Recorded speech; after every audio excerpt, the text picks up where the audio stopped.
નમસ્કાર મિત્રો, જય હિન્દ, જય ભારત. સ્વાગત છે તમારું આપણી YouTube channel government pension salary ઇન્ફાઇન ન્યૂઝમાં.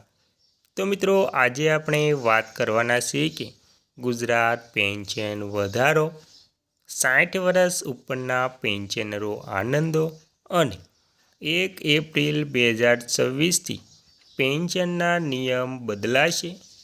પેન્શન લેવા જતાં પહેલાં જાણી લેજો નવા નિયમો.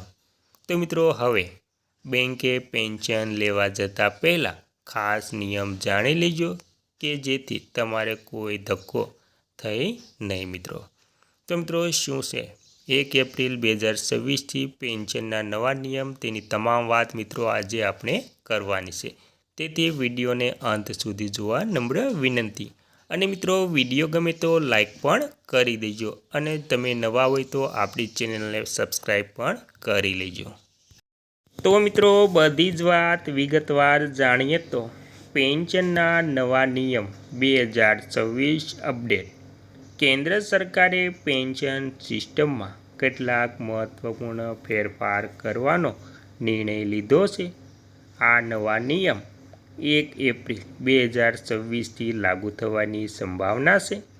આ ફેરફારનો મુખ્ય ઉદ્દેશ પેન્શનરોના જીવનને વધુ સુરક્ષિત અને સુવિધાજનક બનાવવાનો છે. નવા નિયમો સેન્ટ્રલાઇઝેશન પેન્શન સિસ્ટમ એટલે કે CPPS અને યુનિફાઈડ પેન્શન સ્કીમ UPS જેવા મહત્ત્વના પાસાઓને આવરી લેશે. અને આ નવા નિયમોથી પેન્શનરોને ઘણા લાભ મળવાની આશા છે. જેમ કે તેઓ દેશની કોઈ પણ બેંકની કોઈ પણ શાખામાંથી પેન્શન ઉપાડી શકે છે અને વેરિફિકેશન માટે બેંકમાં જવાની જરૂર રહેશે નહીં અને સમગ્ર પ્રક્રિયા ડિજિટલ હશે. આનાથી પેન્શનરોનો સમય અને મહેનત બચશે. ઉપરાંત નવી યુનિફાઈડ પેન્શન સ્કીમ UPS દ્વારા સરકારી કર્મચારીઓને નિવૃત્તિ પછી ખાતરીપૂર્વક પેન્શન મળશે મિત્રો. ત્યારબાદ મિત્રો, સેન્ટ્રલાઇઝેશન પેન્શન પેમેન્ટ સિસ્ટમ શું છે?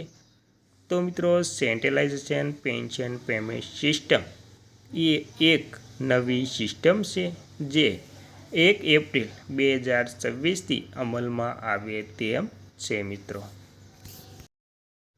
તેમાં મિત્રો જોઈએ તો પેન્શનરો દેશની કોઈ પણ બેંકની કોઈ પણ શાખામાંથી તેમનું પેન્શન ઉપાડી શકશે.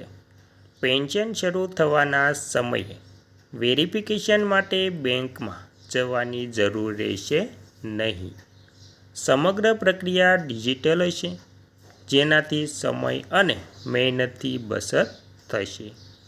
પેન્શનરોને પેન્શન પેમેન્ટ ઓર્ડર એટલે કે PPO ટ્રાન્સફર કરવાની ઝંઝટમાંથી મુક્તિ મળશે મિત્રો. તો મિત્રો, આ નવી સિસ્ટમ EPFOની સેન્ટ્રલાઇઝેશન IT સક્ષમ સિસ્ટમનો ભાગ છે. આ પેન્શન ડિલિવરી સિસ્ટમને વધુ સારી રીતે સંચાલિત કરવામાં મદદ કરશે. ત્યારબાદ મિત્રો, યુનિફાઈડ પેન્શન સ્કીમ UPSની હાઇલાઇટ. તો મિત્રો, યુનિફાઈડ પેન્શન સ્કીમ UPS એ એક નવી પેન્શન યોજના છે જે 1 એપ્રિલ 2025થી અમલમાં આવશે. આ યોજનાની કેટલીક વિશેષતાઓ છે. તેમાં પહેલો, બાંયધીકૃત પેન્શન. કર્મચારીઓને નિવૃત્તિ પછી 25 વર્ષની સેવા પૂરી થવા પર તેમના છેલ્લા પગારના 50% પેન્શન તરીકે મળશે. બીજું, ન્યૂનતમ પેન્શન. જે કર્મચારીઓને ઓછામાં ઓછા 10 વર્ષની સેવા પૂર્ણ કરી હોય તેમને દર મહિને લઘુત્તમ ₹10,000 પેન્શન મળશે. ત્રીજું, કૌટુંબિક પેન્શન. કર્મચારીઓના મૃત્યુ પછી તેના પરિવારને કર્મચારીઓના પેન્શનના 60% મળશે મિત્રો. અને મિત્રો, કર્મચારીઓનું યોગદાન. કર્મચારીઓએ તેમના મૂળ પગાર અને ડીએના 10% યોગદાન આપવું પડશે. 5મું છે સરકારી યોગદાન. સરકાર કર્મચારીઓના પગારના 18.5% યોગદાન આપશે. 6થું છે એકમ રકમ. કર્મચારીઓને નિવૃત્તિ પર એકમ રકમ પણ મળશે. ત્યારબાદ મિત્રો પેન્શન નિયમ 2026ના લાભો. નવા પેન્શન નિયમ પેન્શનરો અને સરકારી કર્મચારીઓને ઘણા ફાયદા થશે. તેમાં પહેલું, અનુકૂળ પેન્શન ઉપાડ. કોઈ પણ બેંકમાંથી પેન્શન ઉપાડવાની સુવિધા. બીજું, ડિજિટલ પ્રક્રિયા. કાગળ અને બેંક ડાયરેક્ટ તેમને જવું પડશે. ત્રીજું, બાંયધીકૃત પેન્શન. નિવૃત્તિ પછી નિશ્ચિત આવકની ખાતરી.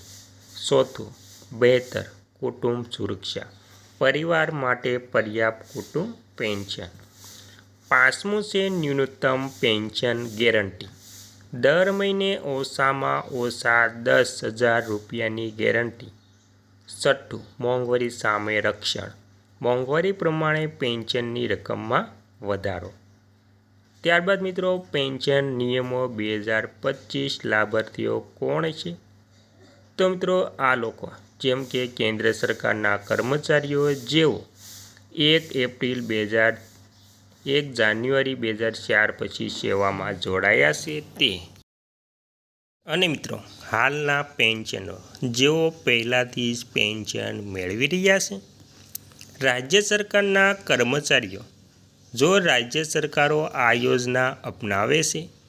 એનપીએસ હેઠળના કર્મચારીઓ તેઓ યુપીએસમાં પણ શિફ્ટ થઈ શકે છે. પેન્શન નિયમો 2026 અરજી પ્રક્રિયા. નવા પેન્શન નિયમ હેઠળ એપ્લિકેશન પ્રક્રિયા ડિજિટલ છે. આ માટે નીચેના સ્ટેપ ફોલો કરવાના રહેશે. તેમાં પહેલું છે ઓનલાઈન પોર્ટલ. સરકાર દ્વારા એક ખાસ ઓનલાઈન પોર્ટલ શરૂ કરવામાં આવશે. બીજું, નોંધણી. કર્મચારીઓએ આ પોર્ટલ પર નોંધણી કરાવવી પડશે. ત્રીજું, દસ્તાવેજો અપલોડ. આધાર કાર્ડ, પાન કાર્ડ વગેરે જેવા જરૂરી દસ્તાવેજો અપલોડ કરવાના રહેશે. ચોથું છે બેંકની વિગત. પેન્શન માટે બેંક ખાતાની વિગતો આપવી પડશે. 5મું, ચકાસણી. માહિતીની ચકાસણી સરકારી વિભાગ દ્વારા કરવામાં આવશે. મંજૂરી. અરજી મંજૂર થયા પછી પેન્શન શરૂ થશે મિત્રો. અને મિત્રો પેન્શન નિયમો 2026 મહત્વપૂર્ણ ફેરફારો. નવા પેન્શન નિયમોમાં કેટલાક મહત્વપૂર્ણ ફેરફાર કરવામાં આવ્યા છે. પહેલું, પેન્શનની ગણતરી. પેન્શનની ગણતરી છેલ્લા 12 મહિનાના સરેરાશ પગાર પર આધારિત હશે. બીજું, સેવાનો સમયગાળો. 25 વર્ષની સેવા પર સંપૂર્ણ પેન્શન. 10-25 વર્ષની વચ્ચે પ્રમાણસર પેન્શન. ત્રીજું, મોંઘવારી રાહત. EICPIWના આધારે મોંઘવારી રાહત આપવામાં આવશે. ચોથું, એકમ રકમ. દરેક 6 મહિનાની સેવા માટે 10 મહિનાનો પગાર એકમ રકમ તરીકે. અને છેલ્લે છે 5મું, કર લાભો. યુપીએસમાં યોગદાન પર કર લાભોની શક્યતા હજી સ્પષ્ટ નથી મિત્રો.